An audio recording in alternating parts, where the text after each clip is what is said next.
Hello everybody. Boy, it's a beautiful view up here. Yeah, we're up on the Blue Ridge Parkway.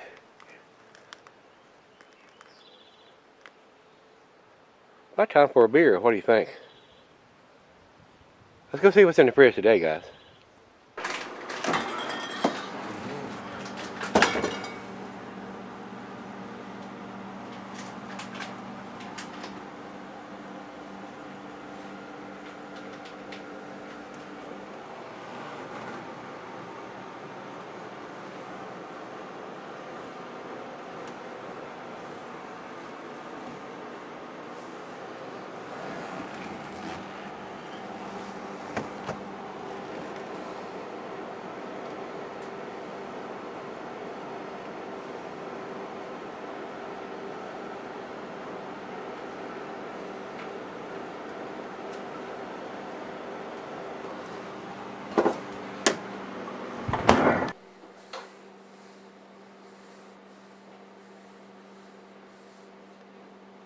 Hey everybody, thanks for stopping by Gregsbeerreviews today. Today's beer comes from Defiance Brewing Company.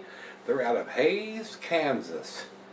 Guys, I've been to Hays, Kansas. We went to Sturgis 3 or 4 years ago, and we actually stayed in Hays, Kansas. So, actually visited a brew pub while I was there, but I don't think this brewing company, they've only been in existence since 2013.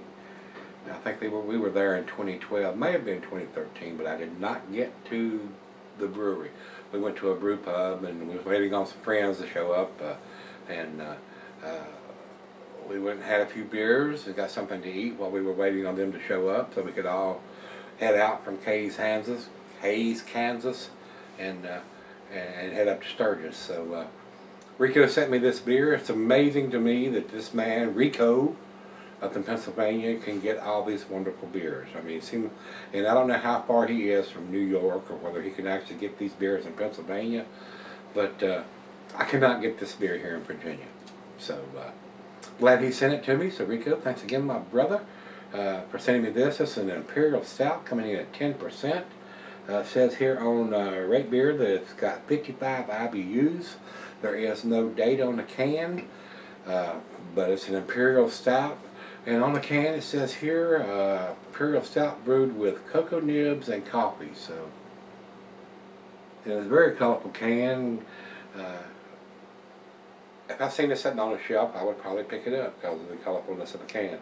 Still has a price tag on here. Looks like he paid $3.75 for it, which is not a bad price for a 10% Imperial Stout. So only plus I got is they don't have any kind of vintage on it, guys.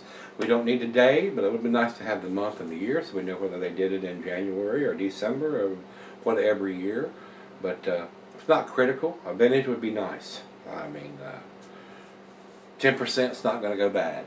It's brewed with coffee and cocoa nibs. The coffee may fade over time, but we should get a nice rich roasted malt, and hopefully there's some coffee in there depending on how old the beer is, because I think the coffee will fade a little over time. So want that vintage on this style of beer, guys. Don't need the day, but the month would be help, and especially the year. Got to have that year, especially if you want to do a vertical. Maybe you want to do a 2013 and a 2016 side by side to see how well it ages and stuff. So they need to do that. So they've only been in business since 2013, according to what I have here from Rico. He sent me a page on it. So hopefully they'll get that dating machine before too long. So, well, let's get on with this. I don't want it to be a 30-minute video. Says here the IBUs are 55, 10% rich rusty malts, earthy English hops. So they've used some kind of English hops on this, whether it's Goldings or Tetanang or any of that herbal floral European style hop. So it shouldn't have that big piney, grapefruity, pineapple up in your face hop, which you typically don't need on this style of beer unless you're going for some kind of hop forward beer. Says here, Sumatran coffee and nutty cocoa nibs blend harmoniously to create this approachable full-bodied beast we call fuzzy knuckles. Think woolly mammoths and Bob Vila and that barista that makes the best lattes. So, food pairings for this style of beer being an Imperial Stout. Says here it uses a buttery brie good of barley Swiss, so since it is a stout, it goes well with chocolate dishes. The meat is beef, smoked meat, game, and grilled meat. Pint, Becker 9 tumbler snifter, oversized wine glass. Got my favorite snifter. And it says here can be cellared, but like I said, if they've used coffee, I don't know how long you would want to cellar that before the coffee's going to fade out completely on you. Another reason we need a vintage on it, so we'll know not to cellar it too long so we lose all the coffee. Pitch black coming out of the can here, guys. 10%, pouring a nice head. But it is pitch black coming out of the can. Very rich looking beer coming out of the can. And at $3.75, that's not a big price. I mean, that is not. You're going to pay that much for any beer. I mean, you're going to pay that for a Budweiser in a bar. You really are. So, 10%, this is 2 Budweisers. Plus, it's got a lot of other stuff in there. And it's not going to make you feel like garbage or doo-doo the next day from drinking all that adjunct lager. Over into the light, I get none at all, not even through the thin part of the glass at the bottom here. A nice finger and a half of head. Good looking, khaki colored brown head, very creamy looking on top like yogurt. Let's get a nose on it. Rico, thank you, my friend.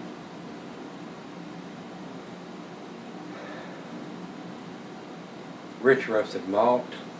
I am getting some hints of the cocoa in there. Not a big coffee nose on it. Now I might get more in the taste. And it's right out of the fridge at 40 degrees, so a lot of times that coffee flavor comes up as it warms up to room temperature. Hints of some dark fruit. The cocoa and the roasted malt is what I'm getting on the nose. More than anything else. Not getting any alcohol. And they're very well made. 10%. Poured in a very nice head. Sometimes that's very unusual for a 10%er. Let's give it a taste. Cheers, everybody. Cheers, Rico.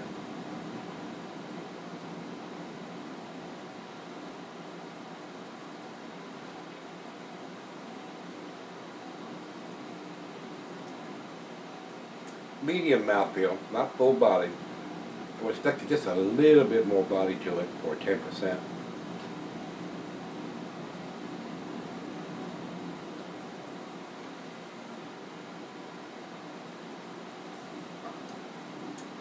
Very pleasant. Very, very pleasant beer. Not getting a lot of coffee right now, guys. Maybe a slight hint right now. Hopefully that's going to improve as it comes to room temperature. We'll see when I come back with the final chug how much more coffee's come out. Rich roasted malt, bittersweet chocolate, slight hints of some dark fruit in there, maybe some toffee, caramel, molasses. Very nice. Very well done. First beer I've had from these guys, Defiance Brewing. Like I said, they're out of Hays, Kansas.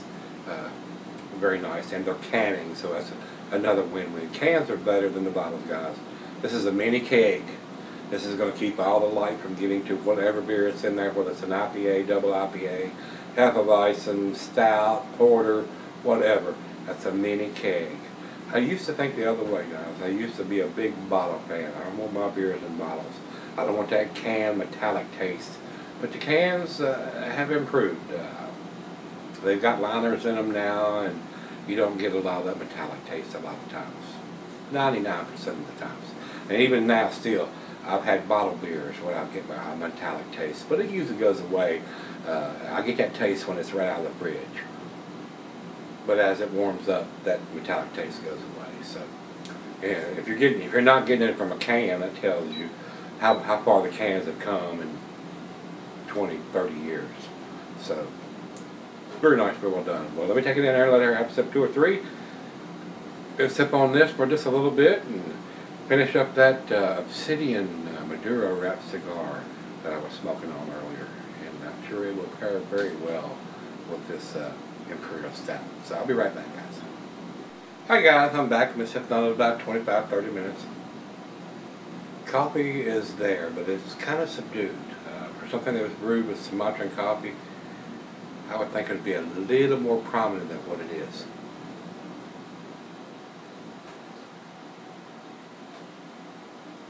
that tells me the beer may be a little on the older side. That's why we need that date. Need that vintage on this stuff. Month and the year would help, so we know whether it was done in January, December of whatever year it was. January or December of 2015, 2014, 2013, 2016. So we'll know. I mean, the coffee's going to fade over time, so that's why you want to buy it fresh. Another reason we need that information. So, final chug.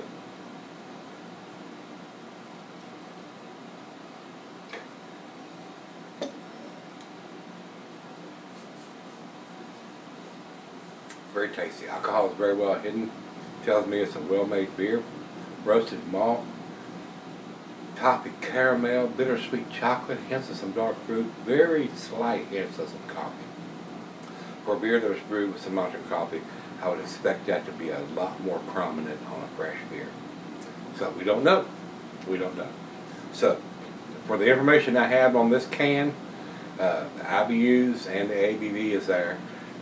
Just telling us exactly what it is. And they've got this yellow bar on the side and over here, and they've got it written in white what the ABV and stuff is. Very, very hard to read. I don't know who's in charge of the marketing, packaging, artwork, graphics, or whatever's on the can. They need to change that. It's almost impossible to read that white writing on this yellow label. I had to put my glasses on even to see it. So you want that more prominent than what they're doing here. If they'd have done it on the blue writing or other color, it would stand out a little bit more than it does on this light yellow with a white writing on it. Impossible to see. Yeah. So, guys, to me, this is an 8 beer in a 7 can because there is no vintage on it anywhere. And I don't know how old it is, and I expect the coffee to be more prominent than what it is. So, being a new brewery, and we were there I think in 2012, so this brewery wasn't even in existence then. It's very tasty, guys. They just need to step up to the plate and get that dating machine where they can put some kind of date or vintage on the can. So, and they're spending a lot of money on artwork and graphics to do this fancy can where they could just get the dating machine and just put a damn stick-on label on it until they can afford to do the graphics.